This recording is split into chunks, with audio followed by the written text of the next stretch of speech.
Hello friends, welcome to SriTamilChannel. இன்றைக்கி நம்ம பார்க்க போகிறது என்னென்னு பார்த்தீங்கன்னா, உடனடி இட்லி சாம்பார். வீட்டில் காய்கறிகள் இல்லாத போது இந்த இட்லி சாம்பாரை நம்ம ரொம்ப சிம்பிளாக 10 நிமிஷத்தில் செஞ்சு முடிச்சிடலாம்.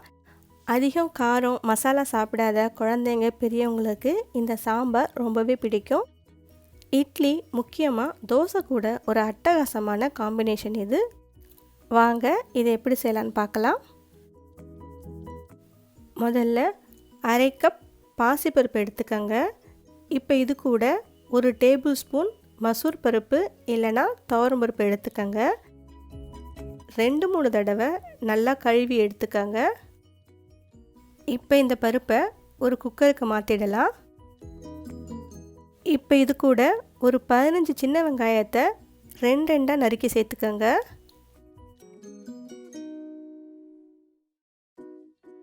ஒரு 7-8 பச்சை மிளகாயை நறுக்கி சேர்த்துக்கோங்க. பச்சை மிளகாய் தான் இதுக்கு காரன்றதுனால பச்சை மிளகாய் கொஞ்சம் நிறையவே சேர்த்துக்கோங்க. ஒரு 7-8 பல் பூண்டு சேர்த்துக்கலாம். ஒரு 2 மீடியம் சைஸ் தக்காளியை நறுக்கி சேர்த்துக்கோங்க. கொஞ்சமாக மஞ்சள்தூள் சேர்த்துக்கோங்க. ஒரு 1/4 ஸ்பூன் மிளகாய்த்தூள் கலருக்காக சேர்த்துக்கலாம்.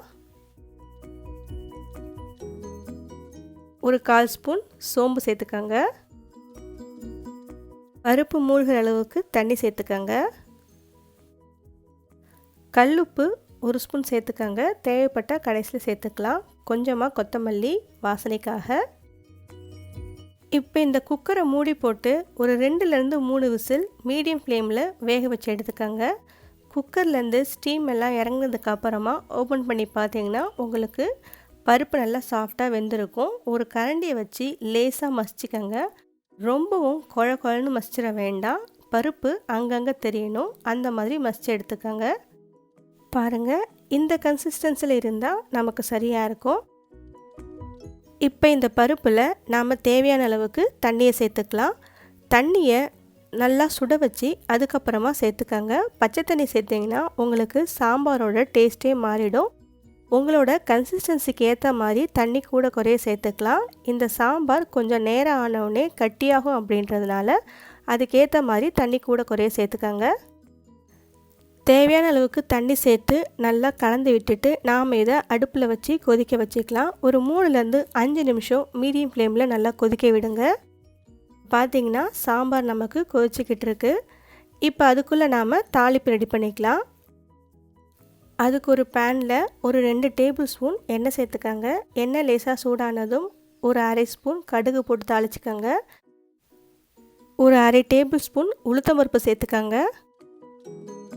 அரை ஸ்பூன் மிளகு போட்டு தாளிச்சுக்கோங்க. 3 காஞ்ச மிளகாயை கிள்ளி சேர்த்துக்கோங்க.